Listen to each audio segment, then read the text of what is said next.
Hello everyone, अस्सलाम वालेकुम। कैसे हैं आप? उम्मीद है आप सब खैरियत से होंगे। आज हम न्यूमेरिकल नंबर 6 को डिस्कस करेंगे और ये न्यूमेरिकल चैप्टर नंबर 4 या हम कहें unit number 4 rotational and circular motion का न्यूमेरिकल है। और ये जो यूनिट नंबर 4 है ये सिंथ टेक्स्ट बुक बोर्ड की जो क्लास 11 की फिजिक्स के उसका यूनिट है। ठीक है, तो आइए चलते हैं इस न्यूमेरिकल को डिस्कस करते हैं, इसको समझते हैं। इस न्यूमेरिकल के अंदर जो है क्या क्या हमें प्रोवाइडेड है, क्या हमें हमसे पूछा जा रहा है। जो हम ये कहें कि जो मेन एम है, जो मेन पर्पस है इस न्यूमेरिकल का, वो रोटेशनल इनर्शिया कैसे कैलकुलेट किया जाता है डिस्क का, उसको हमें देखना है। लेकिन कैसे कैलकुलेट करेंगे, क्या हमें इसमें प्रोवाइडेड है, ये सारा आज के इस न्यूमेरिकल नंबर 6 में हम डिस्कस करते हैं। हमारे यूट्यूब चैनल को सब्सक्राइब कीजिएगा, लाइक भी करें और अपने दोस्तों के साथ शेयर भी करें। मैं हूँ आपके साथ शकील अहमद जरवार। तो आइए चलते हैं इस न्यूमेरिकल नंबर 6 की तरफ। Thin disc with 0.3 metre diameter. एक थिन डिस्क है जिसका डायमीटर 0.3 मीटर है। तो 0.3 मीटर क्या हुआ? डायमीटर हुआ। ठीक है, तो डायमीटर को हम जो है डेटा में कैपिटल डी से हम शो करेंगे। And total movement of inertia of 0.45 kilogram metre square is rotating about this centre of mass. ठीक है, और डिस्क का जो टोटल इनर्शिया है वो 0.45 किलोग्राम मीटर स्क्वायर है। ठीक है, और ये डिस्क रोटेट कर रही है अपने जो है सेंटर ऑफ मास के। लेट्स सपोज ये जो है सेंटर ऑफ मास है। इस सेंटर ऑफ मास की यहाँ डिस्क, ये पूरी की पूरी जो डिस्क है, ये वाला फिगर जो है ये रोटेट कर रही है। ठीक है, और ये रोटेशनल एक्सिस है और रोटेशनल एक्सिस सेंटर ऑफ मास से क्या हो रहा है? पास हो रहा है। ठीक है, तो इसका जो रोटेशनल इनर्शिया है इस डिस्क का, वो हमारे पास क्या मिला हुआ है? 0.45। ठीक है, लेकिन जब ये डिस्क अपनी एक्सिस के अराउंड क्या करेगी? रोटेट करेगी। ठीक है, उसके बाद क्या है? उसके बाद ये there are 3 rocks with masses of 0.2 kg। 3 rocks हैं, 3 पत्थर हैं, हर पत्थर का मास 0.2 kg है। On the outer part of the disc, disc के बाहर के हिस्से पे रखे हुए हैं। ठीक है, जैसे कि मैंने इस फिगर में आपको दिखाया हुआ है। ठीक है, अब क्या करना है? Find the total movement of inertia of the system. अब इस पूरे सिस्टम का, जिसमें एक डिस्क और 3 पत्थर जो है, 3 रॉक्स जो हैं, जो आउटर पार्ट है वहां पे रखे हुए हैं, अब जो है इसका रोटेशनल इनर्शिया क्या होगा वो हमें कैलकुलेट करना है। खाली डिस्क का रोटेशनल इनर्शिया वो हमें मिला हुआ है। ठीक है, लेकिन जब हम पत्थर रखेंगे तब रोटेशनल इनर्शिया क्या होगा ये हमें कैलकुलेट करना है। ओके, तो हम सबसे पहले डेटा की तरफ चलते हैं। डायमीटर कितना है? 0.3।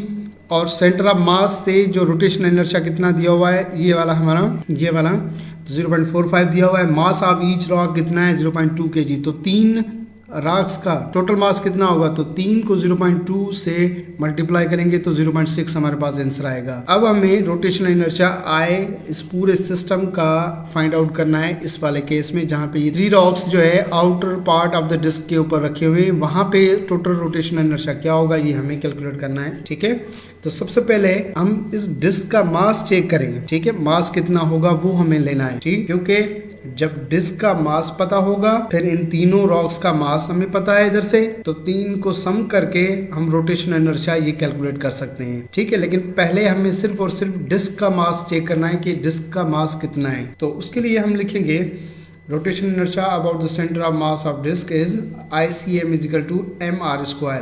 m जो है ये मास है डिस्क का। ठीक है, तो m जो है बराबर हो जाएगा r² मल्टीप्लाई में इधर आएगा डिवाइड हो जाएगा, तो ICM डिवाइड बाय r²। ठीक है, यहाँ पे मैंने स्मॉल r रखा है, इधर कैपिटल है, इसका कोई इशू नहीं है, ये टाइपिंग एरर है। ठीक, तो ICM जो है हमारे पास उसकी वैल्यू कितनी है?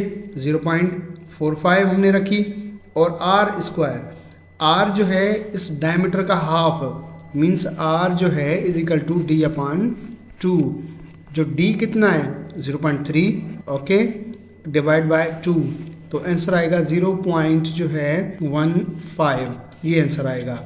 ठीक है, तो रेडियस जो है वो किसके बराबर है? 0.15 के बराबर है। तो हमने इस r की जगह पर हमने क्या रखा? 0.15 रखा, r² है तो हमने इसको स्क्वायर किया।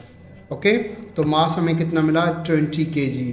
अब ये 20 kg इस डिस्क का मास है, जस्ट इस डिस्क का मास 20 kg है। ओके, हमें मास मिल गया।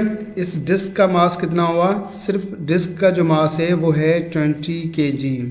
ओके, इस डिस्क का मास। अब हमें क्या करना है, total rotational inertia find out करना है जब इस डिस्क के साथ ये 3 पत्थर भी ऐड हो गए हैं आउटर पार्ट पर। तो डिस्क का मास m, ठीक है, और प्लस में इन 3 पत्थरों का मास स्मॉल m, ये वाला 0.2, ठीक है। तो ये टोटल मास हो जाएगा इस डिस्क का, ठीक है। तो हम लिखते हैं कि rotational inertia of the system क्या होगा, I is equal to m plus capital M और मल्टीप्लाई में r स्क्वायर, ठीक है।